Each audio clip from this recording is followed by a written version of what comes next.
بسم الله الرحمن الرحیم. ګرانو کتونکو السلام علیکم. په حسن خان ډیجیټل کې زه تاسو ته هر کله ویم. ګرانو کتونکو زما د نننې ویلاګ هم د مطیع الله تراب صاحب چاته چې زه ملي شاعر د لر او بر شاعر مبارز شاعر ملنګ شاعر مسکین شاعر د وطن په مینه مست شاعر ورته په هر لحاظ سره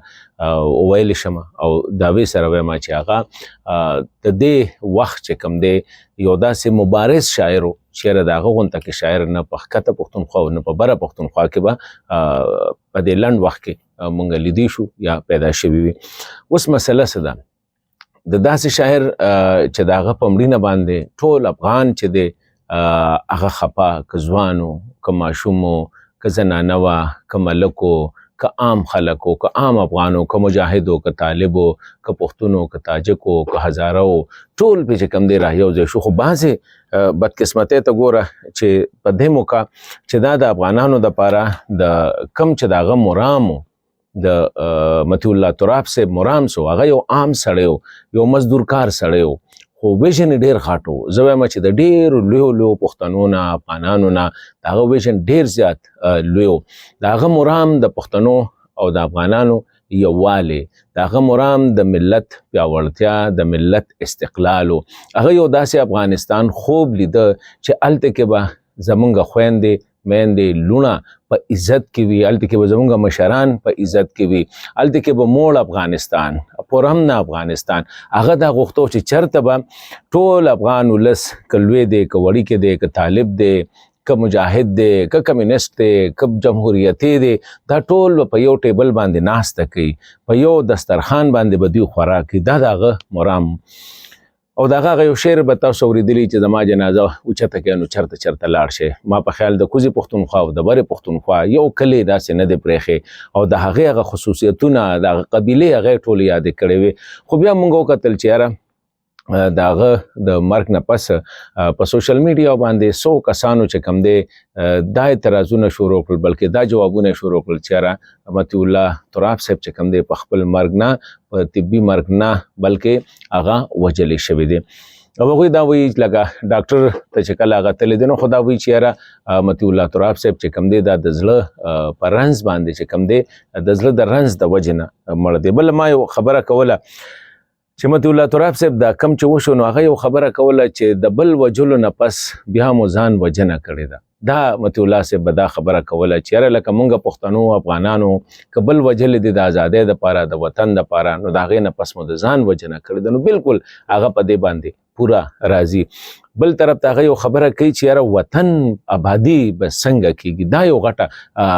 خبره ده. هغه دا خبره کوي چې ګوره یو طرف ته که شپون رمه ساتي بیا ځان پر رمو ساتي. دا دومره فلسفه سړی د یو عام کس نه چې کوم دی ما په خیال نشي دغه کولی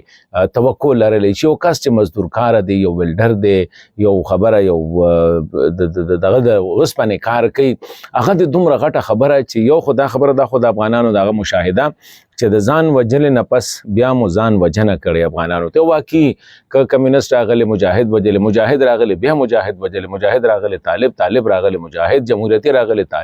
طالب راغلی جمهوریتي. لکه هر وخت پس چې کوم دی مونږ چې کوم دی د بل د وجلو نه پس بیا مونږ ځان وجنه کړې ده. بل څوک نه دی ګناهګار کړي، دا واحد افغان دی چې دی ځان ته اشاره کوي چې دا مونږ کړی. بیا وایي چې مشرانو غټانو دا ټولو ته وایي چې یاره ګوره تاسو ځان د دې کوئ چې د ځان د ساتنې دپاره به هم بیا څه کوئ. که شپون رمه ساتي نو بیا مونږ بیا د شپون ځان په رمو باندې ساتي. دومره غټې خبرې. یو بله خبره دا ده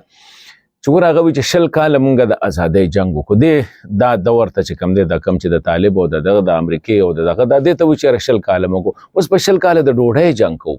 او د ډوډۍ جنګ د ازادۍ د جنګ نه سخت دی. ما په خیال دومره غټه فلسفه او دغه چې کوم دی ما ته نه ښکاري چې یاره دومره سړی په کلاو انداز کې وایي چې یاره د ډوډۍ جنګ چې کوم دی ګورې دا د ازادۍ د جنګ نه چې کوم دی سخت دی. بله خبره هغه یو خبره کوي هم د طالب ته وایي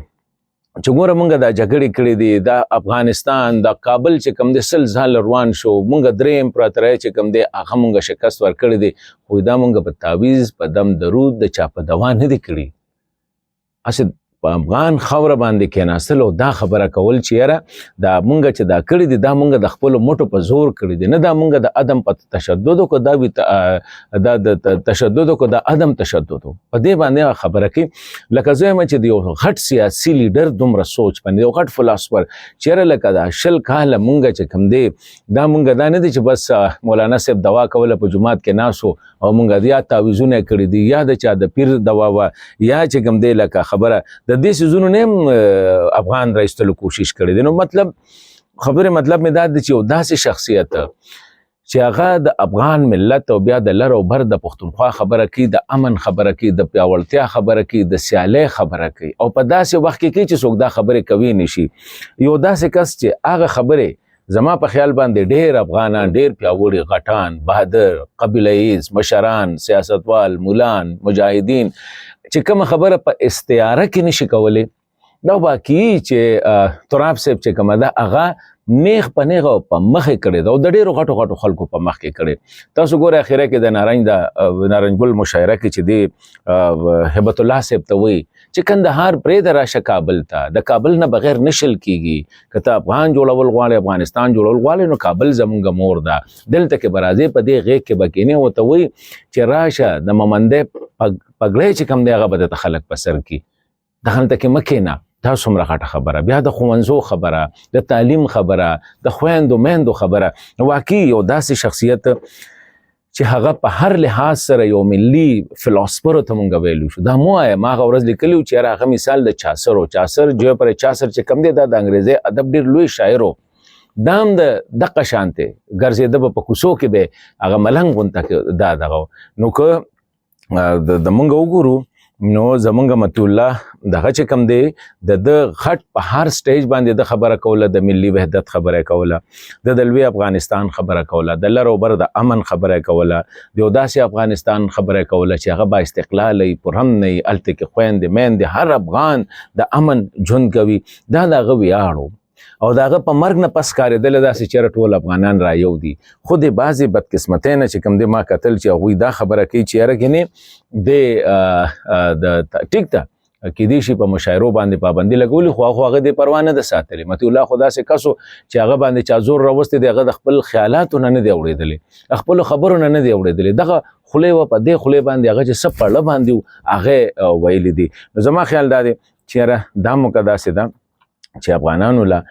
په ځای د دې چې د مطیع الله په مرګ باندې شکونه پیدا کی یا یو ته یا بل ته هغه مرګ چې کوم دی یو طبي مرګ چې ډاکټر وایي چې یاره ټیک شه دا خبره د هغې کوي چې یاره مشر ورور یې وایي چې یاره هغه داسې د زړه د مرض چې کوم دی څه اطلاع نه وه، کشر ورور هم وایي چې په دغه ټایم کې به د په سر درد راغی، موږ روغتون ته بوتو، هسپتال ته مو بوتو، ډاکټر وایي چې یاره لکه مړ دی. نو داسې خو ډېر مرضونه راځي، د زړه مرض خو داسې چې خو بعضې چې لکه ستا بلډ پریشر لو شي نو سړي ته پته هم نه لګي، شوګر لو شي هم پته نه لګي. نور هم زه ډاکټر نه یم نه په دغه څیزونو باندې پوهېږم چې یاره لکه خو دا خبرې چې یاره بعضې پکې دا وایي چې یاره په کار دی چې د پوسټ مارټم یې کړی وی، په کار دی چې د کاز اف ډیث یې معلوم کړی وی. ما په خیال دغه په ډېر ایکسټریم دغه کې کېږي او موږ له نه دي په کار، افغانانو له خاص کر زه دا نه دي په کار، خاص کر هغه افغانان چې پوهه دي، تعلیم یافته دي، سیاسي شعور لري چې د داسې شخصیت دا مرګ چې کوم دی دا هم په دې کې بدل کړي چې یاره ګنې دی قتل شوی دی او بیا افغانان تقسیم کړي. نو زه دا وایم چې د هغه خبره د بل وجلو نه پس ځان وجنه به نور نه کوو. د افغانستان جوړول دي، دا لر او بر امن راوستل دي، پښتون یو کول د دغه مرام پوره کېده نه پوره کېده هغه جدا خبره ده. خو دغه د فلسفه چې کومه ده هغه چې شروع شي خبره د ثوابه د اباسین نه شروع شي راتاو شي په کورمه پټل په وزیرستان باندې راتاو شي داسې یا هغه خوږیانو پورې بیا داسې زی په ننګرهار او په کونړ باندې راتاویږي دا ټول علاقې هغه یادي اوس ډېر درد دی کنه دا ټول هغه دغه دو چې دا غټي غټي علاقې زمونږ چې دي د پښتنو سیمې دي. نو ما نننی دغه کې دا وی چې په زید دي چې مونږه د هغلی تراب د هغه مرګ چې کم دی هغې باندې شکونه پیدا کو یا نور داسې مسلې پیدا کو. په کار دا ده چې د هغه دا پیغام ما دا 2-3 شعرونه د هغه چې کم دی لکه شعرونه ورته نه شو ویلی خو د هغه کم هغه خپل شعر انداز کې خو ما ساده انداز کې چې افغانانو همیشه مو بل وجلی دی خو چې کله کامیاب شوي بیا مو ځان وجلی، د بل وجنې نه پس بیا مو ځان وجنه کړې ده. لږ خپل ګریوان کې به ګورو، ښکته والا هم او بره والا هم، چې واقعي داسې ده مونږ ګټه څه کړې ده. مونږ چې بل وجلې دی د هغې نه پس بیا مونږ ګټه څه کړې ده. نو زه هم په دې سوچ وکړئ، هغه چې کوم پیغام پرېښی دی په دې باندې سوچ وکړئ. او بله 20 کاله مو د ازادۍ جنګ وکړو، دا طالب ته وایي، دا امارت ته وایي چې 20 کاله مو د ازادۍ جنګ وکړو، راځئ 20 کاله به د روټۍ جنګ کوو. وسه هغه دا غټه دا عامه خبره ده، خو ډېر د دغه نه. او بل دا خبره زما ډېره زیاته خوښه شوه چې یاره پښتون شپون که رمه ساتي، شپون که رمه ساتي بیا ځان هم په رمو ساتي، په رمو باندې بیا ځان ساتي. لکه ګوره دومره غټه چې لکه شپون لګیا دی خو رمه ساتي، خو ځان هم په رمو ساتي. ورسره سپي، ورسره نور دغه ورسره، او هغه دا دی چې یاره لیوان دي په دې مارکیټ کې. هغه دې افغانانو ته وایي چې ګورې ځان خیال ساتئ، که ځان ساتل غواړئ نو ځان به پیاوړی کوئ، تعلیم به حاصلوئ، ټکنالوژي به حاصلوئ. په خپله ټکنالوژي د خپله د ساینس تعلیم نو خو ته پته وه چې دا څومره ضروري دی. نو ما دا وی چې نن که مونږ صرف دا وکړو چې یو دغه داسې جوړ کړو چې یاره په ځای د دې چې مونږ په دغه څیزونو شکونه وکړو، راځئ چې یو تحقیق شروع شو، راځئ چې د هغه کوم دغه دی هغه ټول افغان په خپل مړینه باندې په مرګ باندې راغونډ کړ. یو ښه موقع ده، طالب تم، مجاهد تم، کمیونست تم،